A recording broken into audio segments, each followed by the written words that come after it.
हरिः ओम। श्री गुरुभ्यो नमः। हरिः ओम। ओम शन्नो मित्रः शं वरुणः शन्नो भवत्वर्यमा शन्न इन्द्रो बृहस्पतिः शन्नो विष्णुरुक्रमः। नमो ब्रह्मणे नमस्ते वायो त्वमेव प्रत्यक्षं ब्रह्मासि त्वमेव प्रत्यक्षं ब्रह्म वदिष्यामि ऋतं वदिष्यामि सत्यं वदिष्यामि तन्मामवतु तद्वक्तारमवतु अवतु माम् अवतु वक्तारम्। ओम शांति शांति शांतिः। ओम सहना भवतु सहनौ भुनक्तु सह वीर्यं करवावहै तेजस्विनावधीतमस्तु मा विद्विषावहै। ओम शांति शांति शांतिः। सदाशिवसमारम्भां शङ्कराचार्यमध्यमाम् अस्मदाचार्यपर्यन्तां वन्दे गुरुपरम्परां। श्रुतिस्मृतिपुराणानाम् आलयं करुणालयं नमामि भगवत्पादं शङ्करं लोकशङ्करं शङ्करं शङ्कराचार्यं केशवं बादरायणं सूत्रभाष्यकृतौ वन्दे भगवन्तौ पुनः पुनः। ईश्वरो गुरुरात्मेति मूर्तिभेदविभागिने व्योमवद्व्याप्तदेहाय दक्षिणामूर्तये नमः। निधये सर्वविद्यानां विशजे भवरोगिणां गुरवे सर्वलोकानां दक्षिणामूर्तये नमः। ॐ नमः प्रणवार्थाय शुद्धज्ञानैकमूर्तये निर्मलाय प्रशान्ताय दक्षिणामूर्तये नमः। ॐ नमः श्रीशङ्करानन्द गुरुपादाम्बुजन्मने सविलासमहामोह ग्राहग्रासैककर्मणे।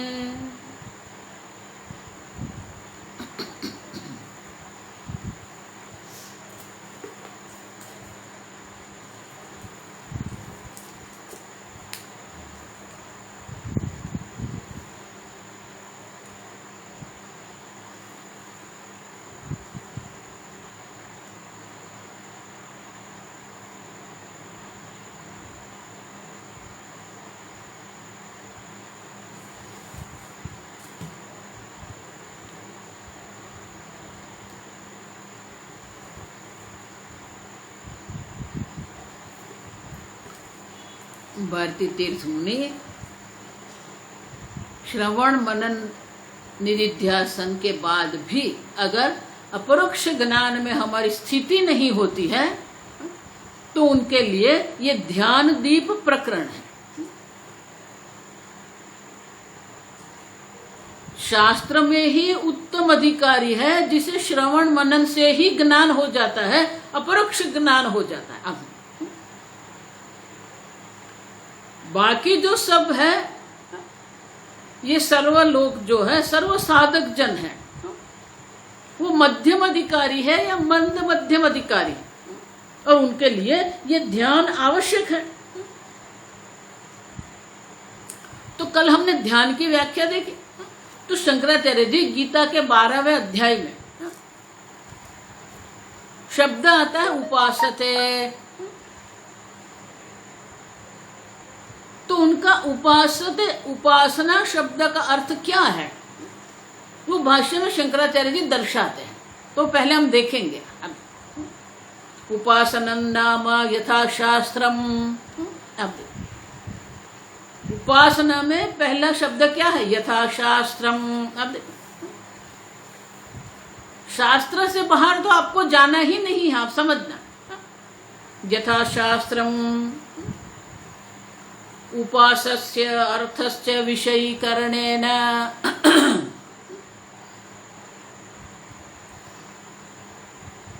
कल कहा ना, ध्याता है, ध्यान है, ध्येय है। तो ध्यान शब्द जो है, ध्येय, तो वो धातु जो है सकर्मक है, तो उनका विषय है, आप समझो, ध्येय है। और इसलिए कहते हैं उपासस्य अर्थस्य विषयीकरणेन सामीप्यम उपगम्य। अब ये ध्यान जो है, उपासना जो है, मानस कर्म है।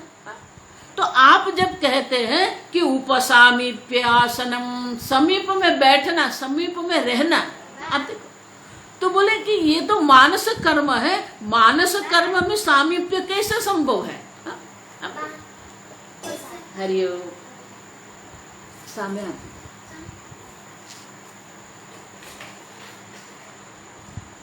तो मानस कर्म है, मानस कर्म में सामीप्य आप कैसे करेंगे? और इसलिए शंकराचार्य जी कहते हैं उपासस्य अर्थस्य विषयीकरणेन सामीप्यम। अब देखो, आप उनको आपकी वृत्ति का विषय बनाइए, विषयीकरणेन। ईश्वर का सामीप्य, ईश्वर का अपने मन की वृत्ति का विषय बनाना, वही ईश्वर का सामीप्य है, आप समझो। भौतिक रूप से ये सामीप्य की बात हम नहीं कर रहे हैं। आप अपनी बुद्धि में ईश्वर को प्रवेश करवा दो, तो वो ईश्वर का सामीप्य हो गया आपके लिए। और इसलिए शंकराचार्य जी कहते हैं कि ये मानस कर्म है, और इसीलिए सामीप्य जो है, भौतिक रूप से सामीप्य ये नहीं है, उनका विषयीकरण है सामीप्यम। अब देखो, उपगम्य, उपसामीप्य, बोले फिर क्या करना है? एक बार ईश्वर को हमारी बुद्धि में बैठा दिया, मय्येव मनादस्तो मयि बुद्धिम निवेशय।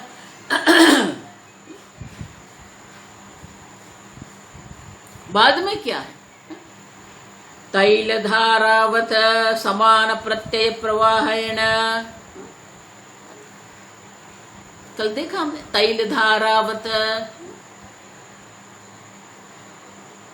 तो एक समान वो हमारी वृत्ति जो है, वृत्ति जो है, उपासना का जो विषय है, उनकी ओर बह रही है, आप समझो। समान प्रत्यय है, एक वृत्ति नहीं है, आप समझ। हम जिसको गंगा कहते हैं, अब देखो, ये गंगा है। 2 वर्षों के बाद हम जाते हैं, ये गंगा है। आज प्रातः काल गए, ये गंगा है। अब सायंकाल आरती में गए, गंगा आरती में गए, ये गंगा है। तो क्या वही की वही गंगा है? नहीं, गंगा जो है वो जल का प्रवाह है। अब समझो ये ठीक से। उसी प्रकार से ईश्वर को हमारी वृत्ति का विषय हम बनाते हैं, लेकिन वही की वही वृत्ति नहीं रहेगी। और इसलिए कहते हैं समान प्रत्यय प्रवाहेण। ओम नमः शिवाय। दूसरा प्रत्यय भी क्या है? ओम नमः शिवाय। तीसरा प्रत्यय क्या है? ओम नमः शिवाय। अब समान प्रत्यय प्रवाहेण। तो बोले 5 मिनट करो, चलेगा? दीर्घ कालम यद आसनम, दीर्घ कालम यद आसनम, दीर्घ काल पर्यंत इस प्रकार से ईश्वर का सामीप्य जो है,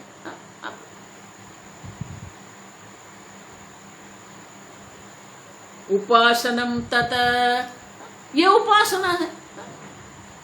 दीर्घ काल पर्यंत हमारे वृत्ति का विषय जो है उसे हम सगुण ब्रह्म या निर्गुण ब्रह्म को बनाते हैं, और वो दीर्घ काल पर्यंत चलना चाहिए। 2 मिनट ध्यान कर लिया नहीं है, 2 दिन ध्यान कर लिया नहीं है। अब तो दीर्घ काल पर्यंत हम ये ध्यान करते हैं, तब उसे उपासना कहेंगे हम। क्योंकि आप जो जीवन जी रहे हैं, हमारा जो व्यवहारिक जीवन है, या तो हमारा जो दैनिक जीवन है, दैनिक जीवन जो हम जी रहे हैं, तो दैनिक जीवन में हमें क्या है, ये पुष्प देखते हैं, मोबाइल देखते हैं, चद्दर देखते हैं, आकाश देखते हैं, पुष्प देखते हैं, अब तो हमें अनेक विषय ग्रहण करने का एक आदत बन गई है। ये हमारा जीवन है, अनेक विषय ग्रहण करना ये हमारे लिए सामान्य है। दो व्यक्ति या मित्र मिलकर जब बात करते हैं, गपशप लगाते हैं, तो अनेक विषय पर वो चर्चा करते हैं। तो अनेक विषयों की चर्चा करना ये हमारे लिए सामान्य व्यवहार है। अब ठीक से समझो, और इसीलिए हमें कुछ गलत है, अयोग्य है, ऐसा हम नहीं कहते हैं।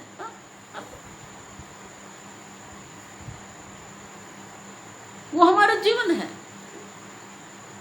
लेकिन जब हमारे जीवन में जो प्रतिबंधक है, हमारे अंतःकरण में, हमारी बुद्धि में जो प्रतिबंधक है, वो प्रतिबंधक की अगर हमें निवृत्ति करनी है, तो जो व्यवहारिक जीवन में सामान्य है, उनका हमें त्याग करना पड़ेगा। अब जब तक आप अध्यात्म में नहीं आते हैं, जब तक आप जप तप नहीं करते हैं, तब तक आपको ऐसा ही लगेगा कि सब ठीक ही है। स्वामी जी, जो मैं सोचता हूं, जो मैं करता हूं, जो मेरी भावना है, वो सब ठीक ही लगता है हमें। अब लेकिन जब हम ध्यान करने का आरंभ करते हैं, तो जिसको हम सामान्य कह रहे हैं, जिसको हम व्यवहार कह रहे हैं, वही हमारे ध्यान के लिए विघ्न बन जाते हैं। अब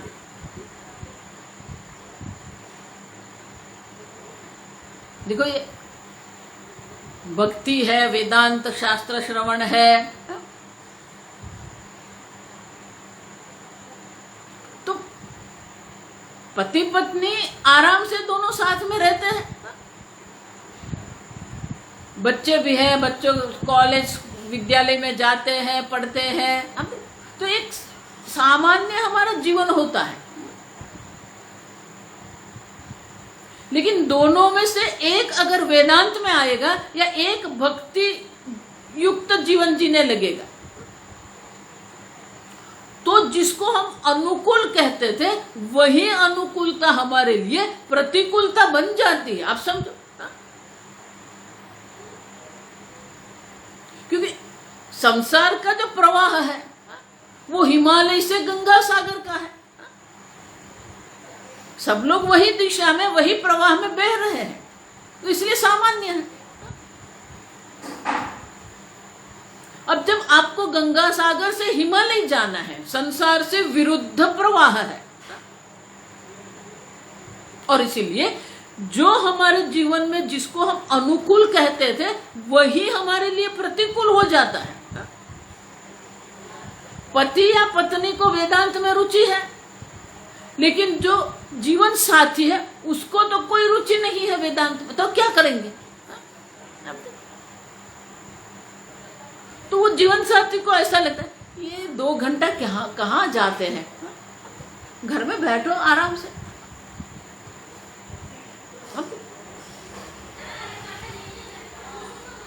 तो ये हमारी जो एक आदत है, उसको हमें बदलनी पड़ेगी। और इसीलिए कहते हैं समान प्रत्यय प्रवाह है दीर्घ कालम। अब देखो, दीर्घ काल पर्यंत उनका अभ्यास हमें करना पड़ेगा। जब तक ये अभ्यास येन तो कौन्तेय वैराग्येण च गृह्यते। अभ्यास भी दीर्घ काल पर्यंत करना है, और उनसे अन्य सर्व प्रत्यय वैराग्य भी हमारे मन में होना चाहिए।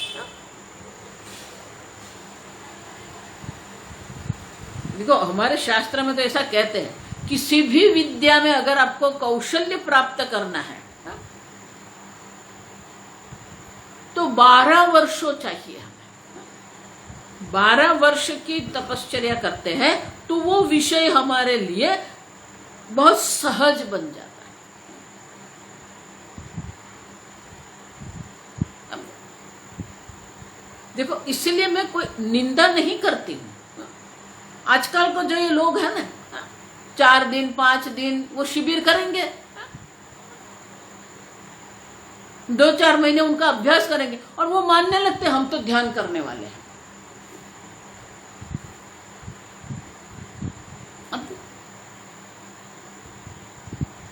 दीर्घ काल पर्यंत अब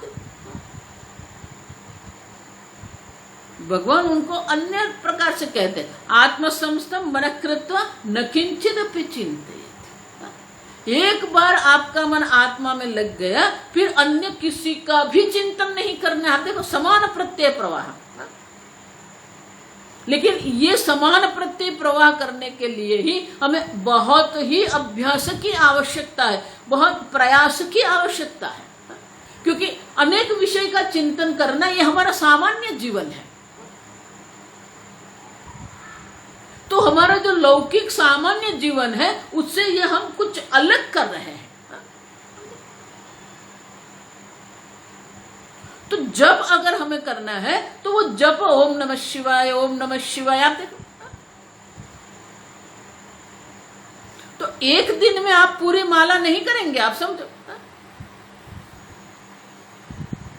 कई लोग मुझे कहते हैं स्वामी जी ये दीक्षा तो लेते हैं हम, फिर वो माला होती नहीं है। कैसे होगी एक दिन में?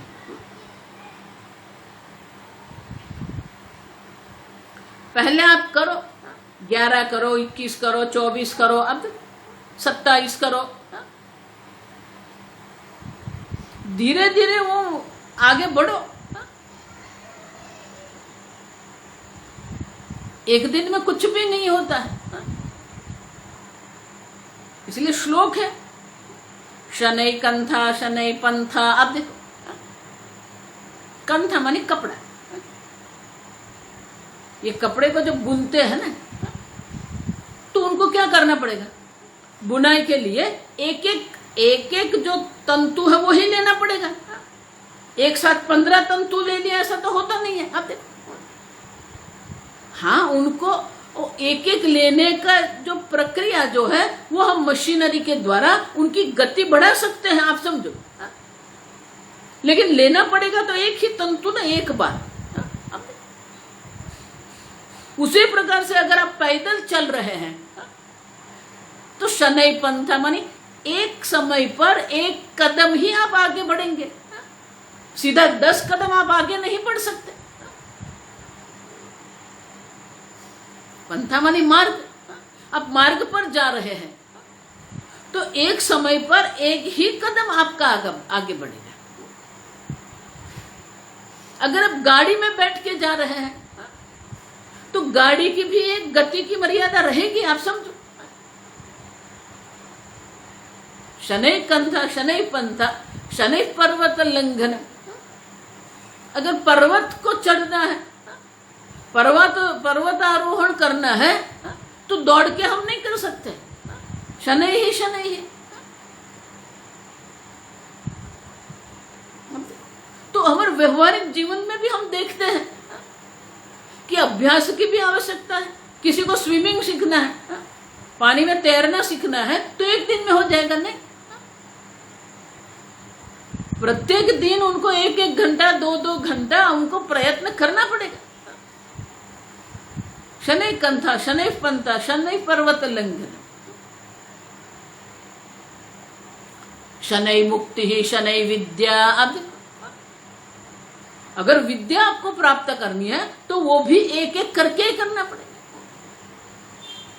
देखो इसलिए मैं एक ही दृष्टांत देती हूं कि अगर पिताजी है जिसने गणित शास्त्र में पीएचडी करके रखी, अब देखो माता जी उसने भी गणित में पीएचडी करके रखी, तो दोनों पीएचडी है गणित में, लेकिन उनका जो पुत्र जो है या पुत्री जो है उनको तो एक से ही आरंभ करना पड़ेगा। गणित अगर हमें सीखना है, गणित विद्या, गणित शास्त्र हमें प्राप्त करना, तो हमें क्या करना पड़ेगा? प्रक्रिया वही रहेगी, आप समझो ये ठीक से। आजकल ये जो शॉर्टकट की बात करते, कोई शॉर्टकट नहीं है। कौन सा शॉर्टकट है? हम देखते थे पराविद्या है, अपराविद्या। अपराविद्या में कोई शॉर्टकट नहीं है, तो पराविद्या में शॉर्टकट कहां से आ गया? अब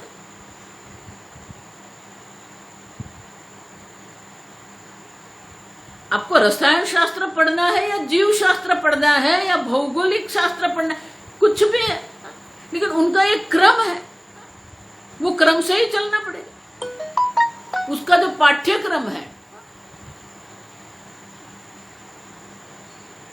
वो पाठ्यक्रम से ही आपको चलना पड़ेगा। संगीत है, तैरना है, ये सबके लिए क्या है? एक एक ही करके, शनै ही, आप समझो। उसी प्रकार उपासना हमें करनी है। शनै ही उपरमेत बुद्ध्या धृति गृहीतया, भगवान गीता में यही कहते हैं। धीरे धीरे ये होगा, अचानक आपके मन को नहीं कर सकते। अगर कोई गाड़ी मुंबई की ओर ले जा रहा है और गाड़ी 100 किलोमीटर की गति से आगे बढ़ रही है,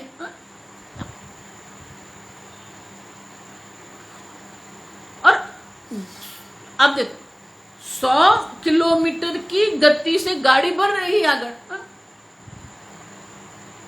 अब उनको अचानक ख्याल आया, अरे मैं तो आगे निकल गया, दाईं ओर मुड़ना था मुझे। अब जब वो विचार मन में आया, तो क्या वो तुरंत ब्रेक लगा देगा? नहीं। 100 किलोमीटर की गति से गाड़ी जो जा रही है, उसे अचानक आप ब्रेक नहीं लगा सकते।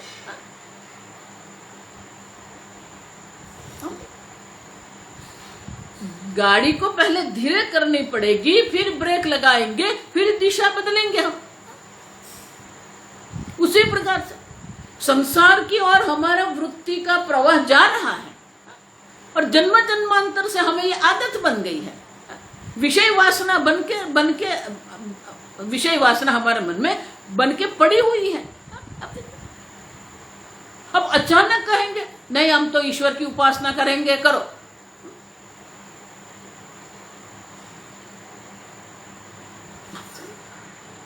भगवान भी इसलिए कहते शनै ही शनै, अर्जुन अचानक कुछ नहीं होगा। शनै मुक्ति ही शनै विद्या, देखो मुक्ति भी अचानक नहीं होगी, और वो मुक्ति के लिए जो विद्या हमें प्राप्त करनी है, वो भी अचानक नहीं होगी।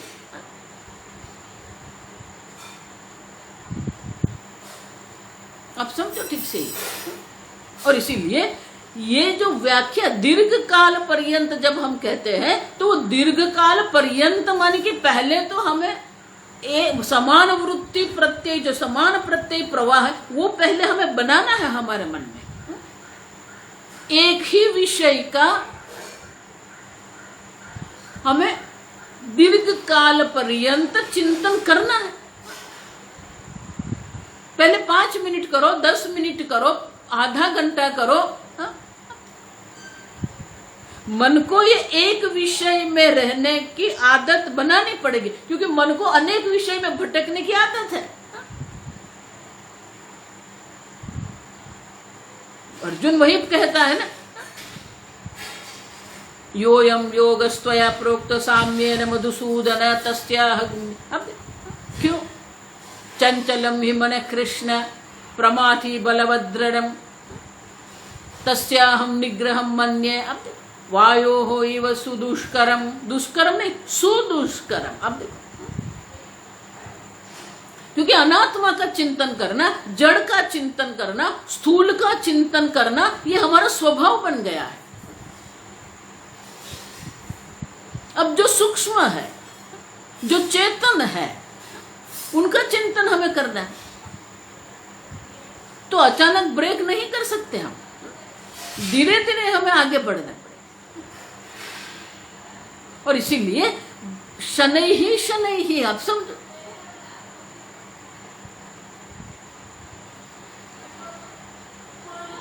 देखो इसीलिए ये ध्यान अगर हमें करना, उपासना हमें करनी है तो ये जप हमारे लिए बहुत ही उपकारक है।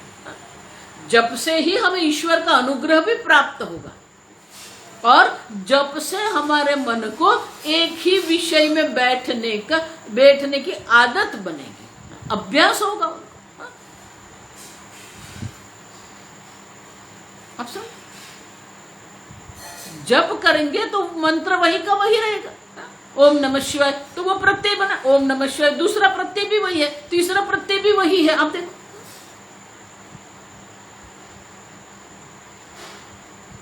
और इसीलिए दीर्घ काल पर्यंत समान प्रत्यय प्रवाहेण दीर्घ काल। देखो इसलिए जो हमें करना है वो 1 दिन 2 दिन या 25 दिन की बात नहीं है। शास्त्र श्रवण भी दीर्घ काल पर्यंत करना पड़ता है, भक्ति भी दीर्घ काल पर्यंत करनी पड़ती है, उपासना भी दीर्घ काल है। ये अपरा विद्या जिसको हम कहते हैं। अब देखो, किसी को अगर एक सफल वकील बनना है, वकालत करनी है उनको, तो उनके लिए भी क्या करना पड़ेगा? 1 वर्ष में 2 वर्ष में वो नहीं बनेंगे। देखो कई बात ऐसी है कि हम लोग उसको समझते नहीं है। हमारा अनुभव है लेकिन वो अनुभव के अनुरूप हम चिंतन नहीं करते हैं। यही तो हमारी मुश्किल है, हमारी जो कठिनाई है यहाँ पर ही है। कोई अगर डॉक्टर बन गया है, कोई वकील बन गया है, कोई इंजीनियर बने, 1 दिन में बन गया क्या वो?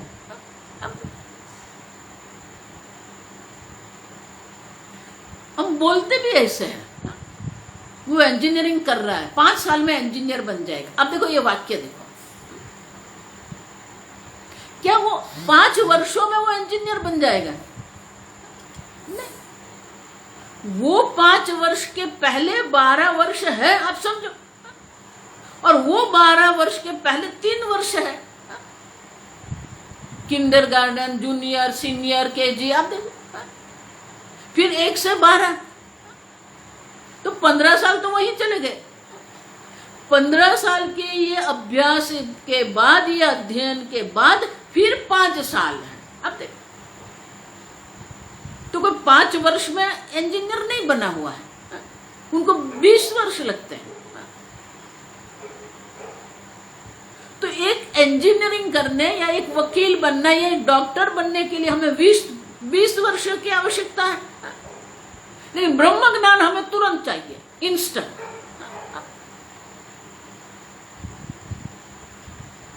देखो मैं आपको निराश करने का प्रयत्न नहीं कर रही हूं, आप समझो, हा? लेकिन ये जो वास्तविकता है वो हमें समझना है।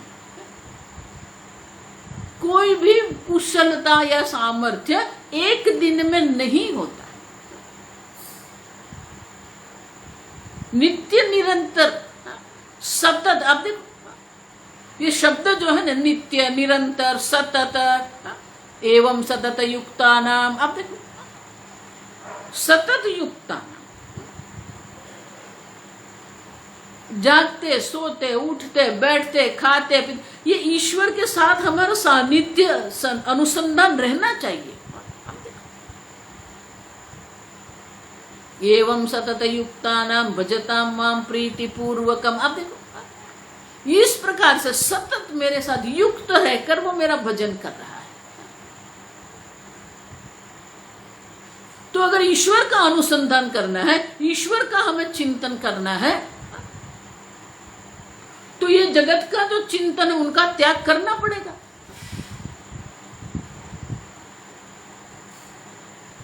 इतना ही नहीं, आपको 1 घंटा जप करना है या 1 घंटा आपको उपासना करनी है, तो बाकी के 23 घंटे जो आपके दिन के हैं वो कैसे आप व्यतीत करते हैं वो भी इतना ही महत्व का है। आप सोच रहे हैं जो खाना है जो खा, जो बोलना है बोल दूं, क्रोध भी कर दूं, किसी को डांट भी दूं और फिर मैं सोचूं मुझे ब्रह्म ज्ञान हो जाए।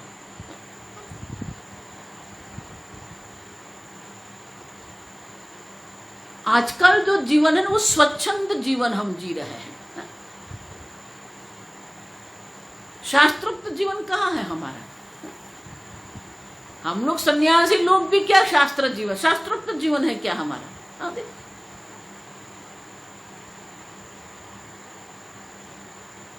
उपासना भी करनी है तो यथा शास्त्रम। अब देखो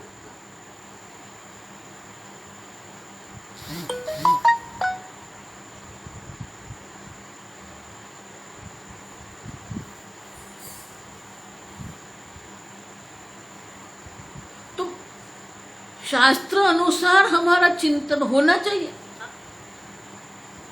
शास्त्र अनुसार हमारा जीवन होना चाहिए।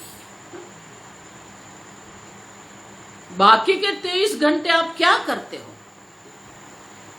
वो भी इतना ही महत्व का है। माने कि हमारा संपूर्ण जीवन उसमें समर्पित होना चाहिए।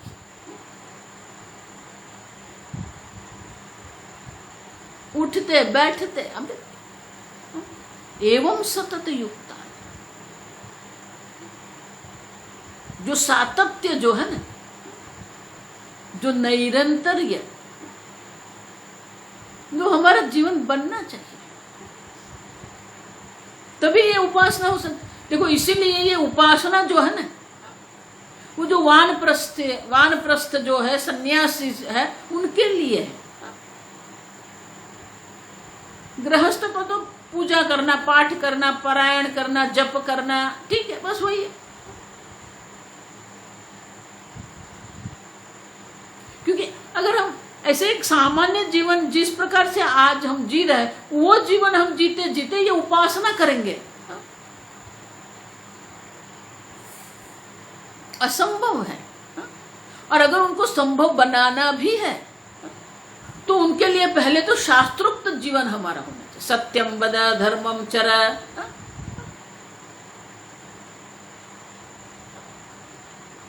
धर्मयुक्त हमारा जीवन होना चाहिए। धर्मयुक्त जीवन है तो हमारा मन जो है वो संगठित रहेगा।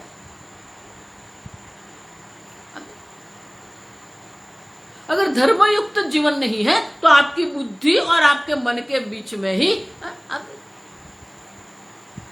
अलगाव हो जाएगा। बुद्धि क्या सोचती है, बुद्धि क्या विचार कर रही है और मन क्या कर रहा है।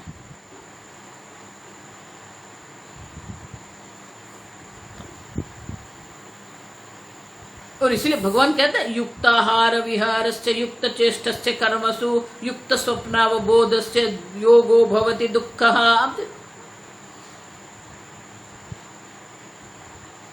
हमारा आहार, हमारा विहार, हमारे कर्म की चेष्टा, हमारा सोना, हमारा जागना,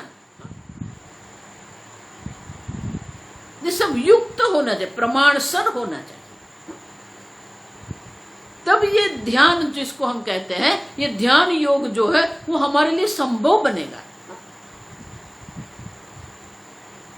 देखो इसलिए कल मैंने कहा कि आप पहले आपके जीवन में ईश्वर के सानिध्य की अनुभूति तो करो।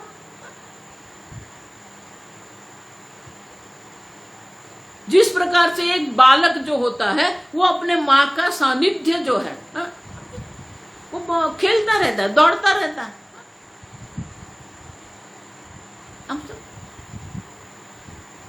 एक बार वो ईश्वर का सानिध्य आपका अनुभव में आएगा ना, फिर देखो आपका मन बहुत सहज हो जाएगा।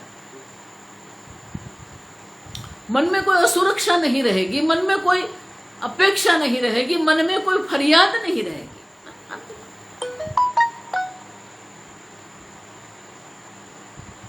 मन मुक्त रहेगा, प्रसन्न रहेगा। तो मन को मुक्त करना, मन को प्रसन्न बनाना, तो मन को अगर प्रसन्न बनाना है तो क्या करना पड़ेगा? राग द्वेष वियुक्त ही। अब ये राग द्वेष जो है हमारे मन को विक्षिप्त करते हैं, हमारे मन को प्रक्षुब्ध करते हैं। मन में एक प्रकार से असुख की भावना बनाते हैं वो। और इसीलिए भगवान कहते हैं मन को अगर प्रसन्न करना है तो एक ही उपाय है, राग द्वेष वियुक्त ही इंद्रियान विषयान चरण। अब इंद्रिय भले ये विषय में जाती रहे, विषय ग्रहण करती रहे, हमें उनसे कोई विरोध नहीं है, लेकिन किस प्रकार से, किस प्रकार की वो इंद्रियां हैं? राग द्वेष वियुक्त ही। राग द्वेष के प्रभुत्व में नहीं है, उससे वो मुक्त हो गई है। आप क्या देखते हो, आप क्या सोचते हो, आप क्या खाते हो, उनके पीछे राग द्वेष नहीं है। और इसलिए भगवान कहते हैं राग द्वेष से वियुक्त अगर आपको होना है तो राग द्वेष से वियुक्त होने के लिए भगवान एक ही उपाय दर्शाते हैं, स्वधर्मे निधनम श्रेयः परधर्मो भयावहः। अब देखो 2 बार कहते हैं, दूसरे अध्याय में भी कहते हैं और 18वें अध्याय में भी भगवान ये कहते हैं। दूसरे अध्याय में नहीं, तीसरे अध्याय, स्वधर्मे निधनम श्रेय, तीसरे अध्याय। आप अपने कर्तव्य कर्म का पालन करो, निष्ठापूर्वक पालन करो। श्रेय ये हमारा कल्याणकारी है। राग द्वेष से अगर छूटना है, राग द्वेष के नियंत्रण से अगर आपको छूटना है तो एक ही उपाय है, आप कर्तव्य कर्म का पालन करें। और कर्तव्य माने ऐसा नहीं धन की कमाई कर दी, बच्चे बड़े कर दिए, बच्चे को पढ़ा दिया, घर बना दिया, ये तो है ही। लोग ऐसा सोचते हैं, अब कई लोग हैं, मैं मिलती हूँ लोगों को, पढ़ते हैं, पढ़ने के बाद नौकरी करते हैं या कोई व्यवसाय करते हैं, फिर बच्चे उत्पन्न हो, बच्चों को पढ़ाते हैं, बच्चों को बड़े बड़े डॉक्टर या कुछ बनाते हैं, उनको भी बड़ी बड़ी नौकरी मिल जाती है। और या तो वो तो जो पिताजी का व्यापार है वो व्यापार में लग जाता है। और वो लोग क्यों क्या सोचते हैं, हम तो सिद्ध पुरुष, हमारा तो सब हो गया।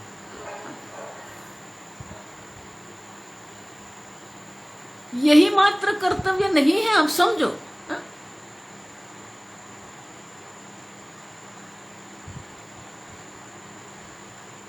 पूजा पाठ करना भी कर्तव्य है।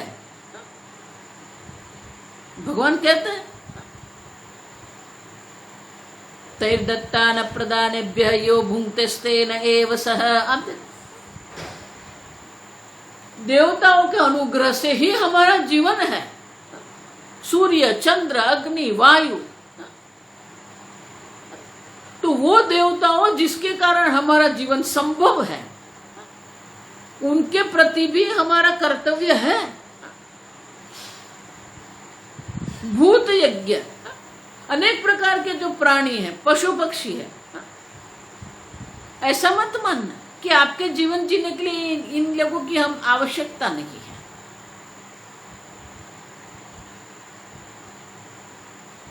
अब सुन, माता पिता, पितृयज्ञ, माता पिता के प्रति भी हमारा कर्तव्य है। देवताओं के प्रति, पशु पक्षियों के प्रति, अन्य मनुष्यों के प्रति भी हमारा कर्तव्य है। और अंत में ऋषि यज्ञ,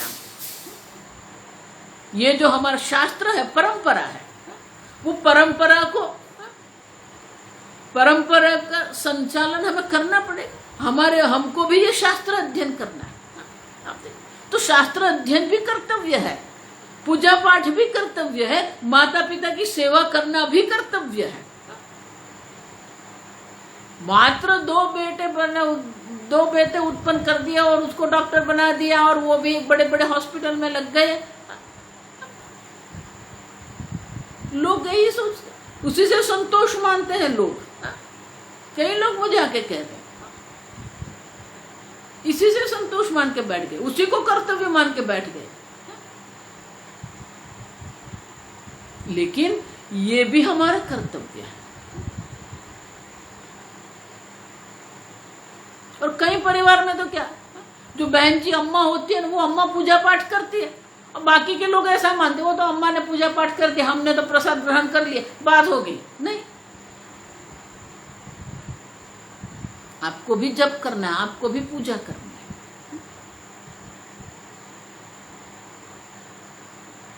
आप समझे? स्वधर्म निधनम श्रेय। स्वधर्म माने क्या है?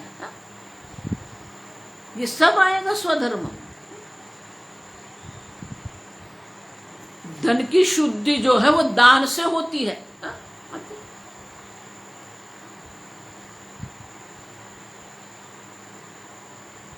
और इसीलिए ये आवश्यक है सब। यज्ञ दान तपः कर्म पावनानि मनीषिणाम। यज्ञ हम देखते, भूत यज्ञ, नृ यज्ञ, पितृ यज्ञ, देव यज्ञ, ऋषि यज्ञ, ये यज्ञ है। दान, दान से ही आपके धन की शुद्धि होगी। अगर आपके मन में असंतोष, आपके मन में असुरक्षा है, आपके मन में किसी भी प्रकार से असुख की भावना है, तो कहीं ना कहीं वो धन का दोष है।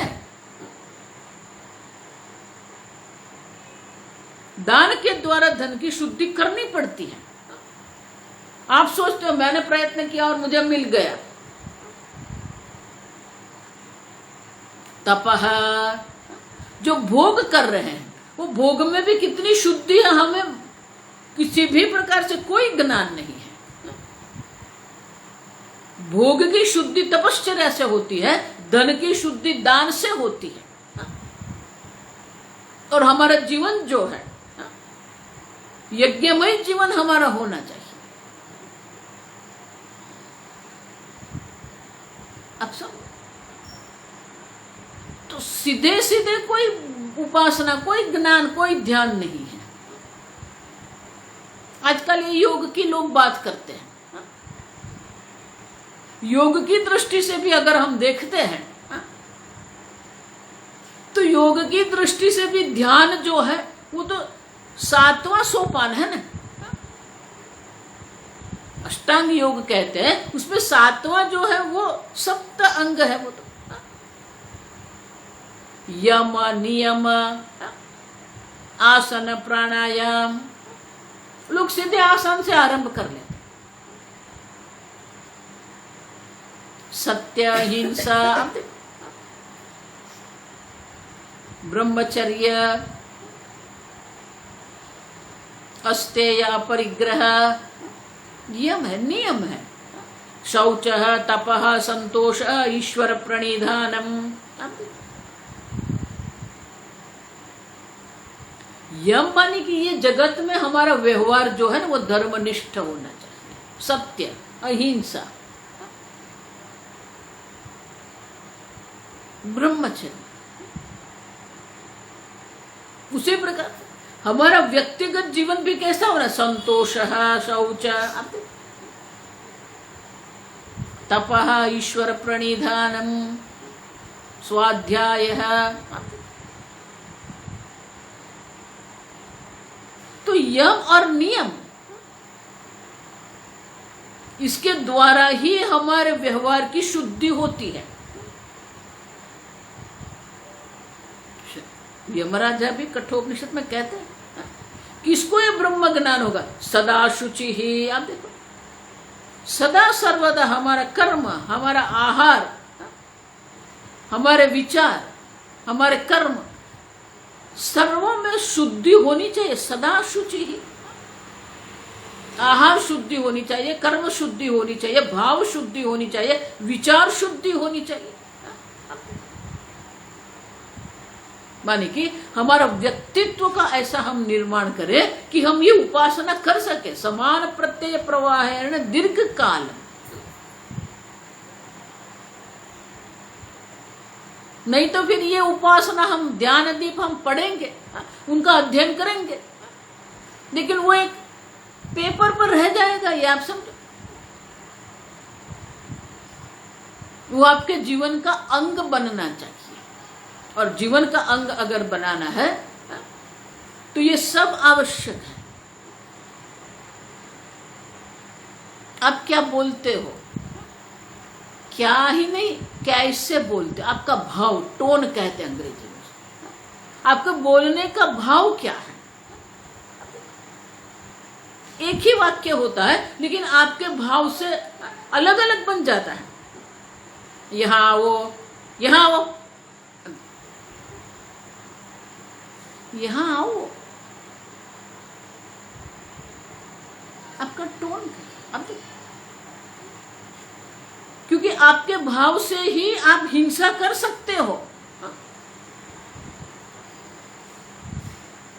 आप जो भोजन ग्रहण कर रहे हो, आप जो कर्म कर रहे हो, छांदोग्य उपनिषद में कहते हैं आहार शुद्धो सत्व शुद्धि अब आह्रियन्ते इति आहाराः। जिसको हम 5 इंद्रियों के द्वारा ग्रहण करते हैं उसे आहार कहते हैं। हम तो आहार माने भोजन मानते हैं, ये मत मानना। आहार माने भोजन मात्र नहीं है, 5 इंद्रियों के द्वारा जो 5 विषय आप ग्रहण करते हो, वो 5 विषय को हम आहार कहते हैं। इसलिए मैं कहती हूं, आप क्या देखते हो, क्या सुनते हो, क्या ग्रहण करते हो, क्या स्पर्श करते हो। आप देखो, ये स्पर्श का भी बहुत बड़ा धर्म है, आप समझे। स्पर्शा स्पर्श उसको कहते हैं।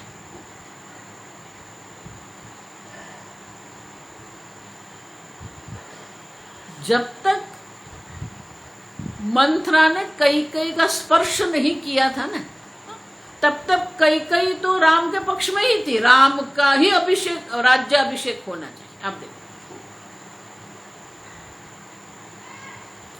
जैसे ही मंथरा ने कैकेयी को स्पर्श किया ना, कैकेयी की बुद्धि बिगड़ गई, बदल गई। अब देखो, ऐसे बहुत सारे दृष्टांत है, आप समझ। आप किसका स्पर्श करते हो, आप कहाँ बैठते हो, क्या देखते हो, क्या सुनते हो। अगर समान प्रत्यय प्रवाह आपके मन में बनाना है तो ये सब महत्व का है।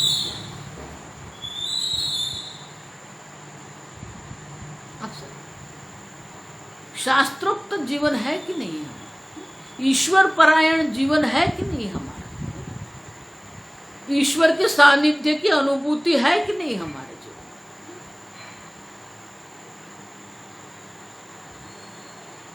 आपसे ये सबको गिनती में लेना पड़ेगा उपासना के पहले, तभी हमारे मन में समान प्रत्यय प्रवाह आरंभ होता है, और फिर वो समान प्रत्यय प्रवाह जो है वो दीर्घ काल पर्यंत चलना चाहिए।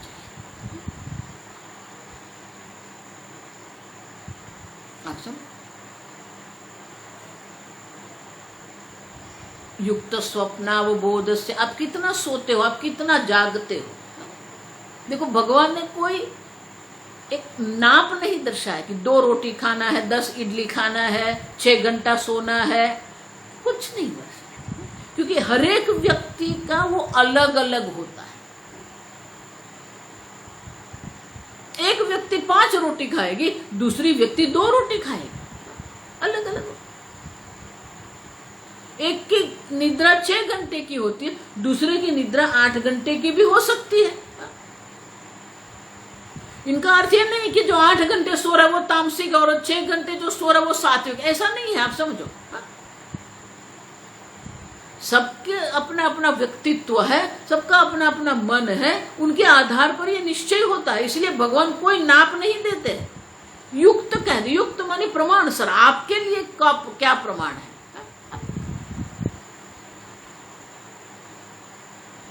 और इस प्रकार से जब हमारा जीवन ही ये ध्यान को समर्पित होता है, कर्तव्य कर्म, देखो कर्तव्य कर्म से तो किसी को किसी भी प्रकार से आप समझो कोई छुट्टी नहीं है। सन्यासी के भी कर्तव्य है, वानप्रस्थ के भी कर्तव्य है। कर्तव्य हमारा जीवन है, कर्तव्य से किसी को भी मुक्ति नहीं। अब तीसरा अध्याय अगर आप पढ़ेंगे, भगवान वही बात करते हैं,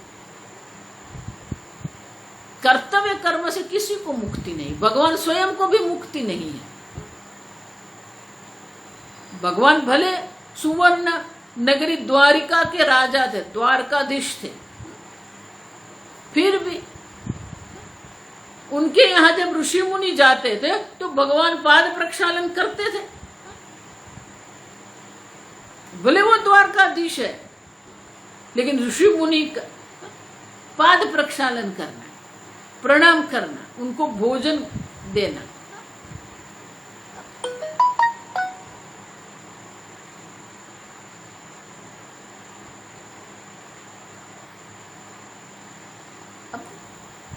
भगवान स्वयं कहते हैं मैं भी कर्तव्य से मुक्त, अगर मैं मनुष्य शरीर धारण करता हूं तो मेरे भी कर्तव्य है।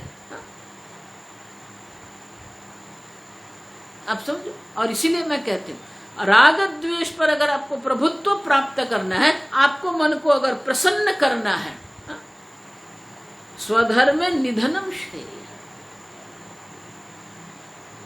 क्योंकि कर्तव्य कर्म से आप भाग के कहां जाएंगे। देखो पिछले प्रकरण में हमने सब देखा, प्रारब्ध कर्म किसी को नहीं छोड़ता है। ज्ञानी है, अज्ञानी है, सन्यासी है, वानप्रस्थ है, गृहस्थ है, वृद्ध है, प्रारब्ध कर्म किसी को नहीं छोड़ता। तो अब भाग के कहां जाएंगे। और इसीलिए हमारे राग द्वेष पर अगर हमारा प्रभुत्व है तो हमारा मन प्रसन्न रहेगा, हमारा मन शांत रहेगा। तो वो शांत और प्रसन्न मन से ही समान प्रत्यय प्रवाहेण दीर्घ कालम संभव है। नहीं तो आपके ही राग द्वेष आपको उठा देंगे। आपको ध्यान करना है, लेकिन आपके राग द्वेष आपको ध्यान नहीं करने देंगे। भगवान वही कहते हैं तीसरे अध्याय।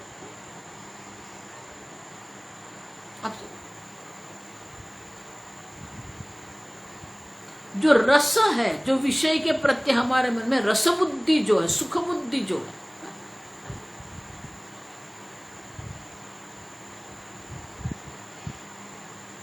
विषया विनिवर्तन्ते निराहारस्य देयिनः रसवर्जम। विषय तो चले जाएंगे, लेकिन विषय के प्रति हमारे मन में जो रस बुद्धि है, महत्व बुद्धि, वो रहेगी।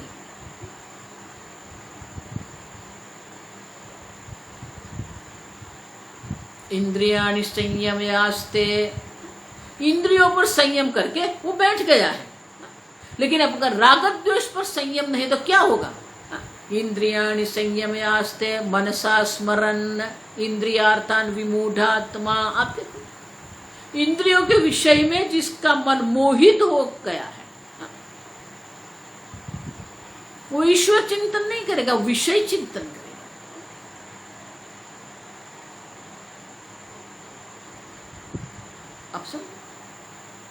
और इसलिए भगवान कहते हैं कि अगर आपने ये ग्रहण करना बंद कर दिया, माने आपके मन से उनके जो रस बुद्धि है, सुख बुद्धि, वो नहीं जाएगी। आस्ते मनसा स्मरण, मन में बैठ के वो चिंतन करता रहेगा। बाहर नहीं कर रहा है तो मन में बैठ के चिंतन करेगा। और इसीलिए ये उपासना जो है दीर्घ काल पर्यंत करने के लिए हमारा व्यक्तित्व का निर्माण करना है, हमारा कर्तव्य है। कल मैंने कहा था 5वें अध्याय के अंतिम 3 श्लोक जो है, वो अंतिम 3 श्लोक हम कल देखेंगे। बहुत सुंदर। ध्याता कौन है, ध्येय कौन है, और ध्यान की प्रक्रिया क्या, संक्षेप में भगवान दर्शाते 5वें अध्याय, वो कल हम देखेंगे। ओम स्वस्ति प्रजाभ्यः परिपालयन्तां न्यायेन मार्गेण महिं महिषाः गोब्राह्मणेभ्यः शुभमस्तु नित्यं लोका समस्ता सुखिनो भवन्तु, काले वर्षतु पर्जन्यः, पृथिवी सस्यशालिनी, देशोऽयं क्षोभरहितः, ब्राह्मणाः सन्तु निर्भयाः। ॐ सर्वेषां स्वस्तिर्भवतु, सर्वेषां शान्तिर्भवतु, सर्वेषां पूर्णं भवतु, सर्वेषां मङ्गलं भवतु, सर्वे भवन्तु सुखिनः, सर्वे सन्तु निरामयाः, सर्वे भद्राणि पश्यन्तु, मा कश्चित् दुःखभाग् भवेत्। असतो मा सद्गमय, तमसो मा ज्योतिर्गमय, मृत्योर्मा अमृतङ्गमय। ॐ पूर्णमदः पूर्णमिदं पूर्णात् पूर्णमुदच्यते, पूर्णस्य पूर्णमादाय पूर्णमेवावशिष्यते। ॐ शान्ति शान्ति शान्तिः। हरिः ॐ श्री गुरुभ्यो नमः। हरिः ॐ।